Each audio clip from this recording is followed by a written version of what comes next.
Hi everyone, it's Hafsah and welcome back to All for Art. Today's going to be a really quick video on how to shade because everything has shadows in it, and in order to portray our subjects accurately, we need to know how to shade. So basically there's 3 different methods, and you can see shading in pretty much any famous work. I can look at the Mona Lisa, look at her face, it has shadows, and even in Leonardo da Vinci's drawings he shades. So clearly shading is important and we need to learn how to do it. So if you're ready to get started, all you need is a piece of paper and a pencil and we can get started.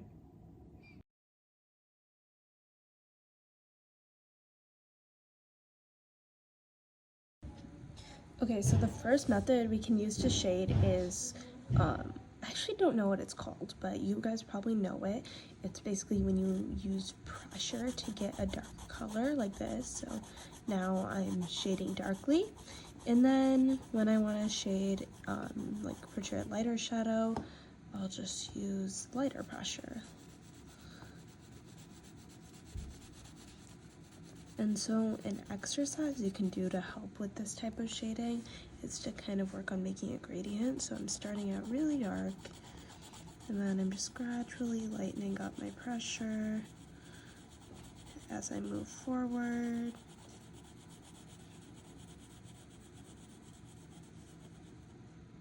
Until you get pretty light. And remember, this one is all about pressure. So it's like if I'm pressing down hard, I'm getting a dark line. If I'm pressing down light, I'm getting something lighter. So that's the first method.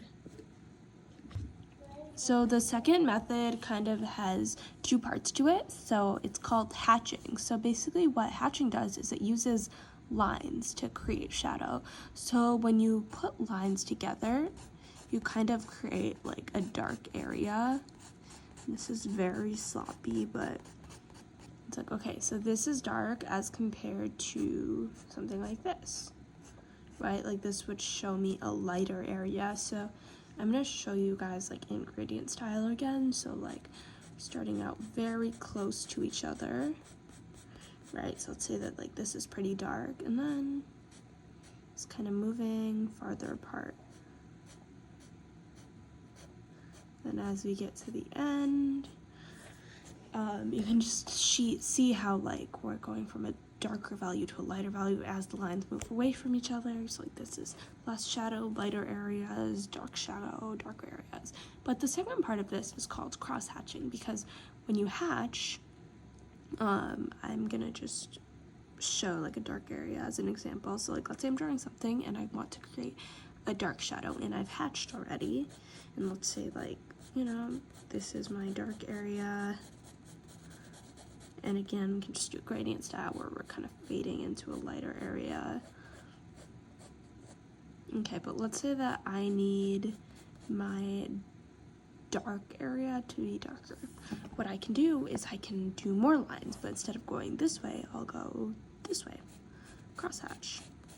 It's like sticking lines in a different direction in order to get a darker area darker. And you can do this with lighter areas too. I just put them further apart to, you know, create the same illusion of this is dark, this is mid-tone, and then like this is light. But cross-hatching just basically adds a different type of depth, and you can go any way. I was straight and then I cross-hatched this way, but you can go straight and cross-hatch this way. You can cross-hatch up, it doesn't matter. So like here I could go like this. And also a lot of people selectively cross-hatch in areas that they just want to go darker. So I can cross-hatch here and I don't need to cross-hatch here. I can, but I don't need to. But basically the purpose of cross-hatching is to make your hatching go even darker and give it more depth. Alright, so our last method is stippling. So when you think about stippling, think about like George Seurat, and you know, his famous, I forgot what it's called, but it's like A Sunday in the Park or something. He was the one that did those paintings made entirely out of dots. And that's kind of what stippling is. Basically, we use dots to create depth. So it's kind of the same idea as cross-hatching. Like I can create a dot and I can create a bunch of dots and I can put them really close to each other. And this is giving me like a dark area, right? And then I can make, I can continue on with the gradient, and I can do dots farther away from each other, and I'm getting like a lighter area. So it's just kind of the illusion of shadow, but instead of using lines like in hatching, you're using dots. So dark areas have more dots, light areas have less dots. So that's basically what stippling is. I feel like this one isn't used as much in traditional drawing, but you know what? It's always a good thing to have in your toolkit. So I hope you guys learned something from watching, and I hope you enjoyed the tutorial. Thank you so much, and I'll see you next time.